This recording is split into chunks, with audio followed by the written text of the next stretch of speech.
Extraordinary constraints on the Department of Justice's budget mean it is not able to provide extra money to pay for alley gates in Belfast.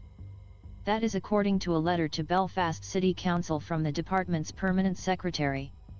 The department was asked to provide €500,000 towards alley gates to match the sum being spent by the council.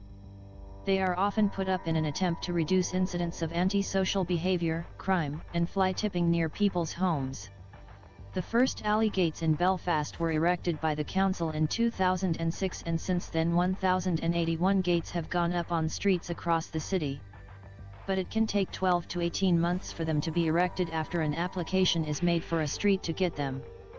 Each gate can cost about €500 to manufacture. The council has agreed to spend €500,000 on a new round of alley gates for over 60 streets across Belfast. But it has also relied on external funders to pay for alley gates in the past. It had written to the Department of Justice in October 2022 asking for the department to provide an additional €500,000 to match the council's funding. But in his response, the department's permanent secretary Richard Pengilly said, "Given the ongoing priorities within the remit of the department and extraordinary constraints on our budget, the Department of Justice is not, at this time, in a position to provide funding for the alley gating program." Mr. Pengilly said that department had helped the council in the past to fund alley gates, albeit this has usually been on the recommendation of policing colleagues for express and pressing community protection needs.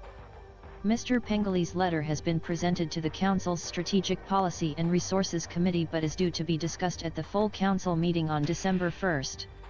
It was sent prior to Northern Ireland Secretary Chris Heaton-Harris setting a 2022-23 budget for Stormont departments.